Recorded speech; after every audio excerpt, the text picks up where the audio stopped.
Hi guys, it's been a while since my last video. I hope you don't unsubscribe if you still find my videos useful, and I'm planning on coming back a little bit and doing some more videos like this. And for those of you who are new, I hope you subscribe to the channel, visit it for more. Now this video is going to be about something that affects me a lot, especially when I'm using manual settings. I can often end up with underexposed and kind of warm images, yellowish reddish images. It happens a lot to me very often, and it's very easy to fix in GIMP.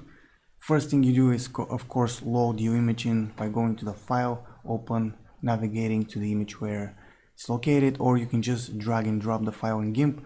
Then we go to the colors menu, and I first like to fix the exposure, so I go to this option here, click on it, and I come over here and usually start with not something like this. Let's reset this. Over here I'm going to type 4. Usually I start with 0.04 to see how the image is going to look. So I click enter, this will apply, but it's not going to actually apply the effect. It's going to just show us how it looks like with that. I think in this case we can go a little further. Let's try it with 7. And this looks okay. We also have to kind of be careful not to overexpose it too much. For example, if I go to 9, you can see we start to get too much here.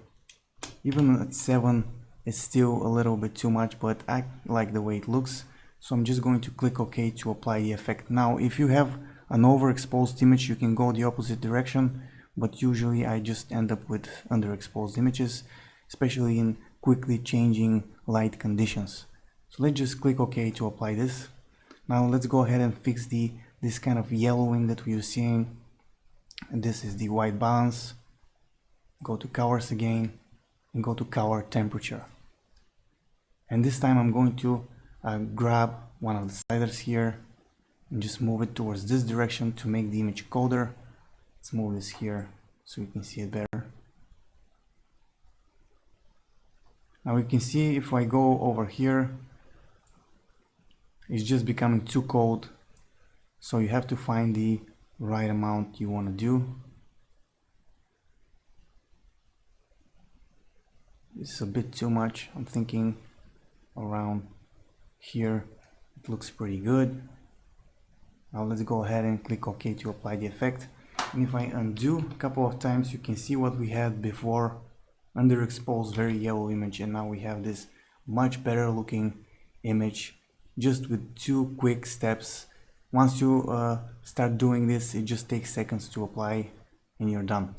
So that's it for this video. I hope it was useful, guys, and I hope you subscribe for the next video. And that's it for now. Bye.